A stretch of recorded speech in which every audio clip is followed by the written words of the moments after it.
Ji, catching honey bees Apis cerana in Kashmir बागदार Kashmir Ghazi honey protection pure honey protection. Okay जी, ये यहाँ पे चार टोकरी के अंदर मलका डाल दी है और ये सारी हनी बीज इसके अंदर जाएगी और फिर इसको मैं कन्वर्ट कर दूँगा भाई बॉक्स के अंदर।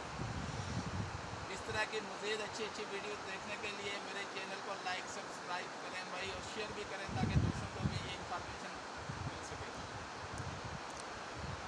इस तरह की ट्रिक्स वगैरह सीखने के लिए और साथ में प्रोसेस को समझने के लिए इनका जो है चैनल हम लिंक दे देंगे, उस चैनल को आप लोग सब्सक्राइब करें, वीडियोस देखें और आप ख़ुद भी ऐसे पकड़ सकते हैं।